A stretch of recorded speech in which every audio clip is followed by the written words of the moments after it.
Assalamualaikum warahmatullahi wabarakatuh. Channel ini membahas tentang dimensi sejarah Indonesia. Materi video ini diambil dari berbagai sumber. Buang energi negatif dan ambil sisi positifnya. Selamat menyaksikan. Menguak asal-usul Kanjeng Ratu Laut Kidul.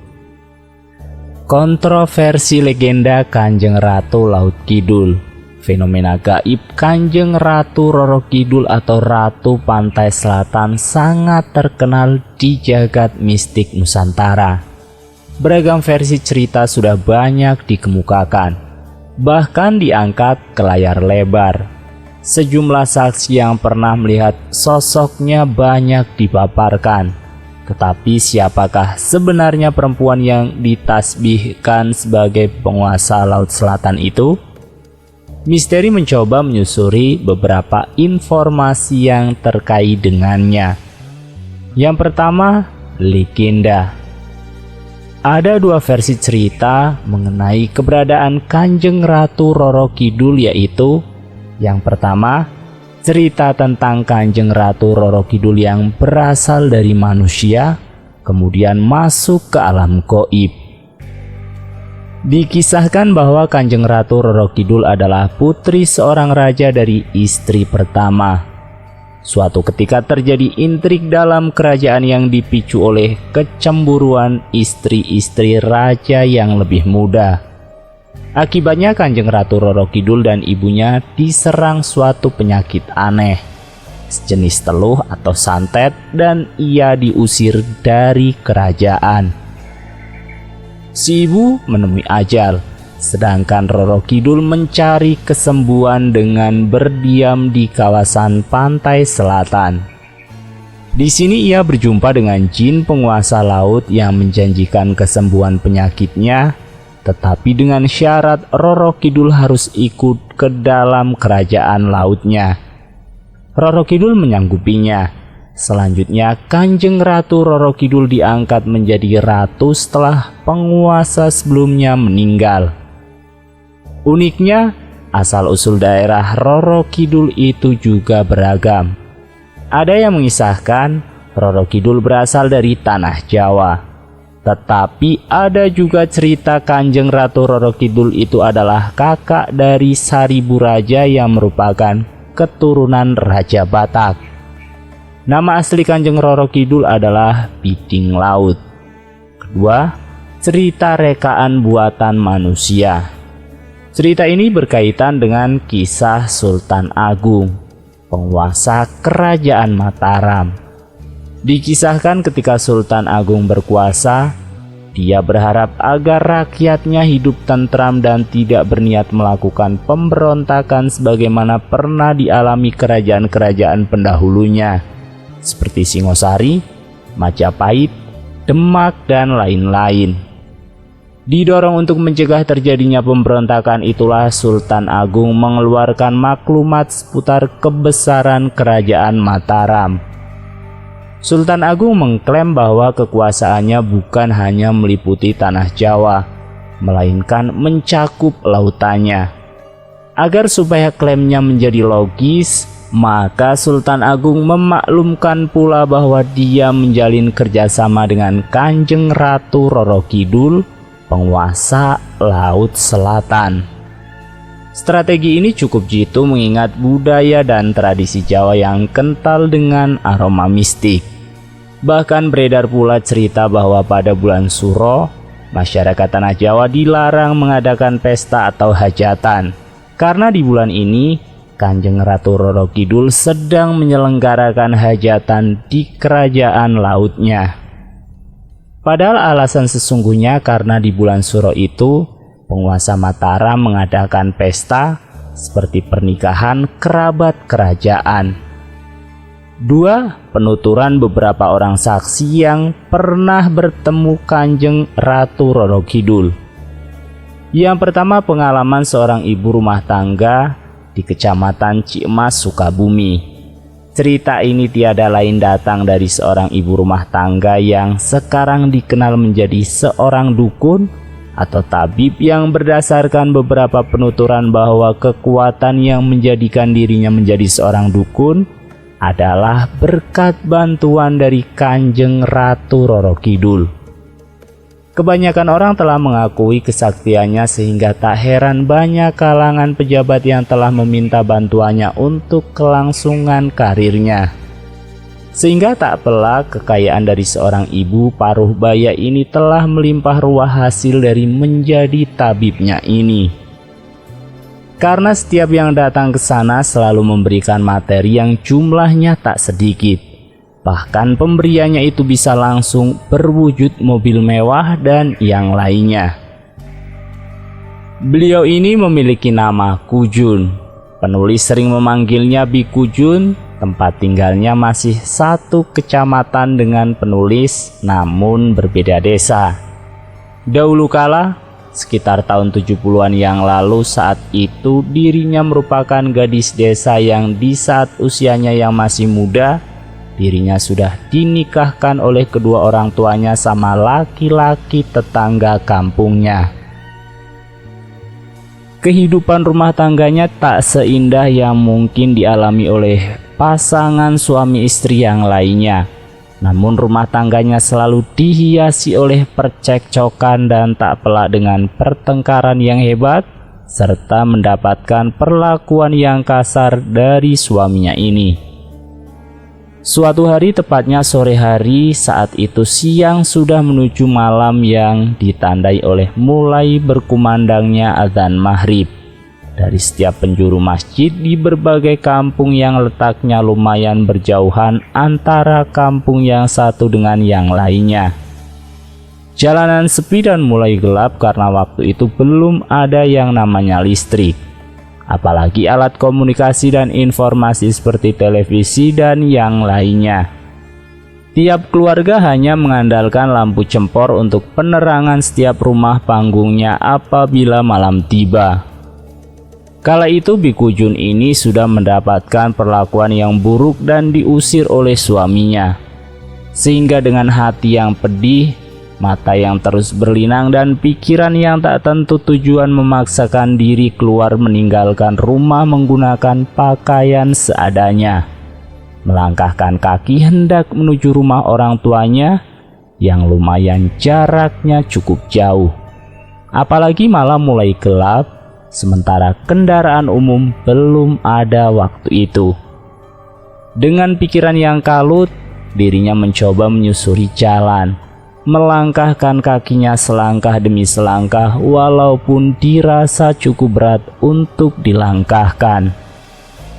Lamunan dan pikiran yang semrawutnya membawanya sampai ke alam bawah sadar. Dan waktu itu tiba-tiba seperti melihat arak-arakan ratusan aneka mobil yang membawa berbagai macam kebutuhan. Beberapa mobil truk membawa beras, kelapa, sayur mayur, daun pisang dan janur serta banyak lagi yang lainnya. Persisnya rombongan itu seperti membawa barang-barang yang mau mengadakan pesta besar-besaran. Tiba-tiba di antara gerombolan antrian mobil itu terdapat sedan mewah yang di dalamnya terduduk seorang putri nan cantik yang kemudian sengaja berhenti di depan Biku Jun ini. Kemudian putri ini mengajaknya untuk masuk ke dalam mobilnya. Akhirnya Biku Jun pun masuk dan ikut di antara rombongan itu. Panjang perjalanan putri itu pun meminta penjelasan kepada dirinya kenapa dia terlunta di jalan di kala hari menjelang malam seperti itu. Dan Biku Jun pun menjelaskan semuanya. Kemudian putri itu mengajaknya untuk ikut ke keratonnya dan tinggal bersama dirinya. Karena tak ada pilihan lain, akhirnya Biku Jun pun mengikuti semua ajakan dari putri ini. Dalam pikiran setengah sadarnya, Biku Jun ini melihat rombongan mobil setelah menempuh perjalanan panjangnya, tiba-tiba mulai masuk satu persatu ke dalam laut, tepatnya di Pelabuhan Ratu. Dan setelah mendapat penjelasan dari putri itu, ternyata dirinya mengaku adalah Nyi Roro Kidul, yang saat itu mau mengadakan pesta besar-besaran di dalam kerajaannya. Pantas saja karena waktu memang lagi musim kemarau dan dedaunan semua kena ulat dan hasil panen masyarakat kurang hasil, sehingga masyarakat meyakini memang saat itu hasilnya sebagian dibawa oleh penguasa Laut Kidul itu. Selama 3 bulan dia dianggap hilang oleh keluarganya, sampai dicari kemana-mana dan ditanyakannya ke beberapa dukun yang bisa melacak keberadaannya. Hampir semua dukun mengatakan bahwa dia memang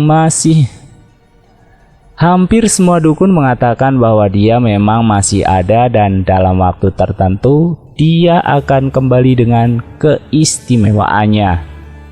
Kemudian tepat 3 bulan dari sejak dia menghilang, dia pun diantar kembali oleh pihak Keraton Nyi Roro Kidul. Selama di Keraton Nyi Roro Kidul ternyata dia dibekali berbagai ilmu baik kanuragan, ilmu syariat penyembuh bagi orang sakit, ilmu peramal dan banyak lagi yang lainnya. Yang katanya kekuatannya itu dibantu oleh kekuatan dari Nyi Roro Kidul itu sendiri.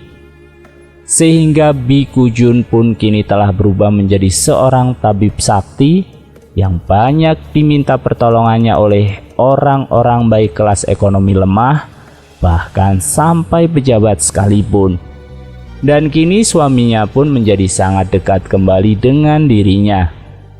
Dia dipercayai bisa memenuhi segala apa yang saat itu dipinta pertolongannya, baik kesembuhan sakit, minta naik jabatan dan yang lainnya.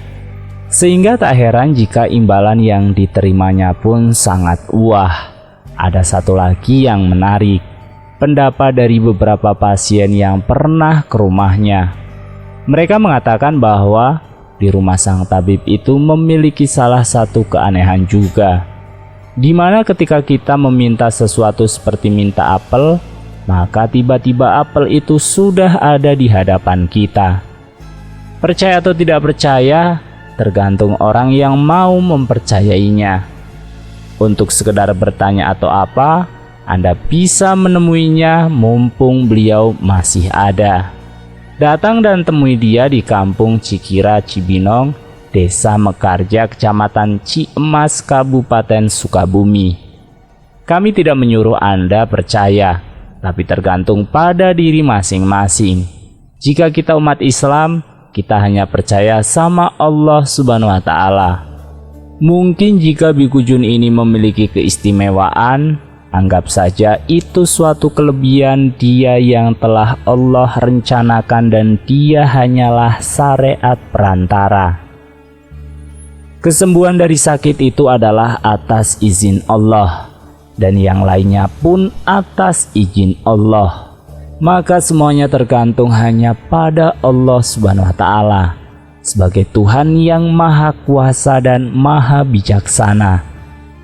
Kedua, adanya kamar Nyi Roro Kidul di Hotel Samudra Pelabuhan Ratu. Banyak cerita tentang keberadaan kamar yang disediakan khusus untuk Nyi Roro Kidul ini memang ada, yaitu tepatnya di salah satu hotel terbesar yang ada di Pelabuhan Ratu, tepatnya yaitu di Hotel Samudra. Hotel Samudra memang hotel terbesar di Pelabuhan Ratu yang mungkin telah banyak dikenal oleh para turis, baik lokal maupun internasional.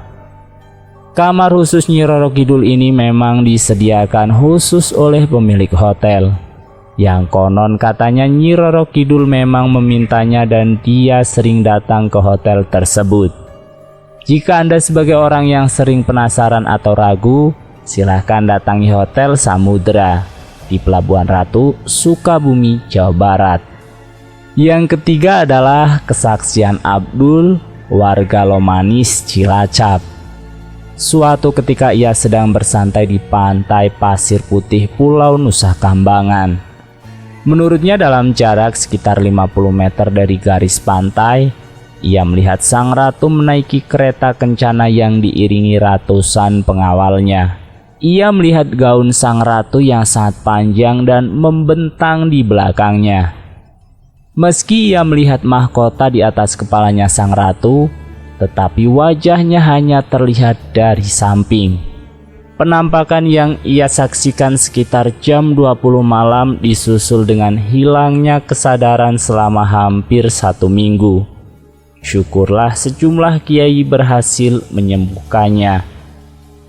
Keempat adalah kesaksian Ahmad Duryati, warga Kota Gede, Yogyakarta.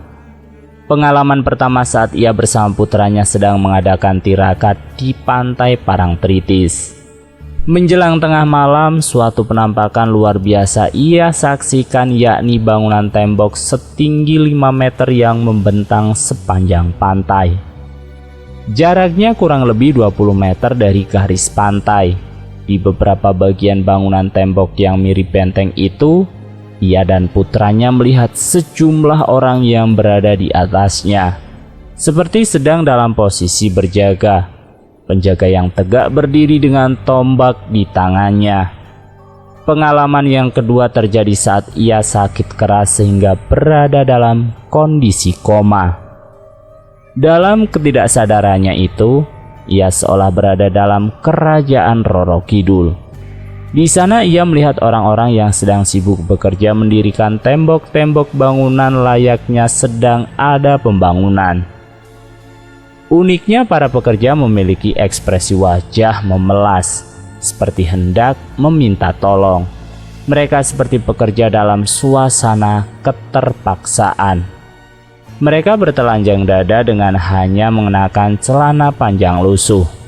Selain itu, sejumlah pria berwajah bengis berdiri mengawasi para pekerja. Boleh jadi para pekerja itu adalah orang-orang yang ketika hidupnya kerap meminta pesugihan. Selanjutnya Ahmad Duryati menceritakan saat bertatap muka dengan Roro Kidul. Menurutnya sang ratu duduk di atas kursi singgasana yang lantainya berkedudukan lebih tinggi dari tempat ia duduk. Sejumlah dayang-dayang berdiri sambil membawa kipas. Kemudian sang ratu memberinya sebuah nasihat yang bermakna tauhid. Mintalah segala sesuatu kepada Tuhanmu. Jangan meminta sesuatu apapun kepada saya, karena saya tidak berhak memberikannya. Apabila ada manusia yang meminta sesuatu kepada saya, sebenarnya tidak pernah sekalipun saya memberikannya. Kalau ada manusia yang memuja saya dan meminta sesuatu kepada saya, maka saya memberikan. Permintaannya adalah dari kalangan warga kerajaan yang memang hendak menyesatkan manusia. Demikian kata Kanjeng Ratu Roro Kidul. Sebuah nasihat tauhid yang boleh jadi meruntuhkan semua anggapan bahwa Kanjeng Ratu Roro Kidul sering mengabulkan permintaan manusia yang meminta berkah dan pesugihan darinya. Menurut Ahmad Duryati, apa yang dia alami dalam kondisi koma itu seperti sebuah pemberitahuan bahwa pemujaan dan minta pesugihan hanya sebuah kesia-siaan yang hanya menjatuhkan diri dalam kemusyrikan. Kalaupun ada manusia yang berhasil memperoleh harta atau kedudukan dari hasil pesugihan, itu tidak lebih besar dari pembiaran setan yang memang bertugas menyesatkan manusia. Dalam akhir perjumpaannya, Ahmad Duryati diberi pilihan antara kembali ke keluarganya atau tetap tinggal di kerajaan Laut Selatan. Ahmad memilih yang pertama. Kemudian sang ratu mengangkat tongkat dan memukul pundaknya. Seketika ia tersentak dan sadar dari kondisi koma yang ia alami selama beberapa hari. Dari uraian tersebut dapat diambil kesimpulan. Pertama, sosok Kanjeng Ratu Roro Kidul tidak pernah ada. Ia hanya dongeng yang beredar secara turun-temurun. Sebuah cerita yang tentunya dihasilkan begawan sastra yang sangat mumpuni dalam mengolah bahan cerita. Ketiga, sosok Kanjeng Ratu Roro Kidul benar-benar ada. Ia bisa saja berasal dari jenis manusia yang menjadi siluman atau termasuk bangsa jin. Asal daerahnya pun bisa dari tanah Jawa atau dari luar Jawa. Berdasarkan pengalaman Ahmad Duryati, kemungkinan Kanjeng Ratu Roro Kidul tergolong jin muslim yang meyakini adanya Tuhan Yang Maha Esa. Selanjutnya perbedaan Kanjeng Ratu Roro Kidul dan Nyi Roro Kidul. Banyak orang mengatakan bahwa keduanya adalah sama antara Kanjeng Ratu Kidul dan Nyi Roro Kidul. Namun berdasarkan hasil penelusuran, kami berusaha mengungkap fakta dan mitos tentang kehidupan alam gaib dan juga informasi dari berbagai sumber para sesepuh dan ahli paranormal, bahwa kedua nama tersebut merupakan berbeda dan bukan satu sosok gaib. Meskipun keduanya adalah sama-sama penguasa atau penghuni Laut Kidul, namun kedua sosok gaib tersebut adalah beda antara Kanjeng Ratu Kidul dan Nyi Roro Kidul. Berdasarkan informasi dari berbagai sumber dan ahli paranormal dan sesepuh mengatakan bahwa perbedaan antara Kanjeng Ratu Roro Kidul dan Nyi Roro Kidul adalah asal-usulnya. Kanjeng Ratu Kidul adalah sosok dewi dari bangsa alam gaib yang menjelma menjadi roh suci penguasa lautan khususnya pantai selatan dan sudah ada atau sudah dipercaya ada sejak ribuan tahun yang silam. Konon beliau akan menampakkan dirinya kepada orang-orang tertentu untuk menyampaikan isyarat penting tentang akan terjadinya sesuatu dengan alam. Sedangkan Nyi Roro Kidul itu merupakan manusia yang memiliki keterikatan atau sumpah serapah untuk menghuni pantai selatan. Berdasarkan legenda Nyi Roro Kidul, bahwa beliau adalah putri salah satu raja di tanah Jawa yang pergi dari kerajaan karena ulah ibu tirinya. Untuk mengetahui legenda asal-usul Nyi Roro Kidul secara lengkap, kalian bisa search di Google. Jadi pada intinya bahwa Kanjeng Ratu Kidul dan Nyi Roro Kidul adalah berbeda, namun mereka sama-sama menjaga lautan pantai selatan dan menjadi penguasa di sana. Kepercayaan masyarakat pesisir selatan Pulau Jawa, baik di Pelabuhan Ratu, Pangandaran, Cilacap, pantai-pantai di selatan Yogyakarta, hingga Semenanjung Purwa di ujung timur, sering menggelar acara syukuran 1 tahun sekali di malam 1 Suro dengan acara larungan atau sedekah laut atau selamatan laut yang diikuti para pemuka-pemuka adat Jawa dan masyarakat setempat untuk memberikan ucapan terima kasih terhadap hasil laut yang diberikan dan meminta keselamatan kepada sang penguasa Ratu Pantai Selatan agar para nelayan mendapatkan keselamatan dalam mencari ikan di Laut Kidul. Wallahu a'lam bishawab. Sekian, salam rahayu. Wassalamualaikum warahmatullahi wabarakatuh.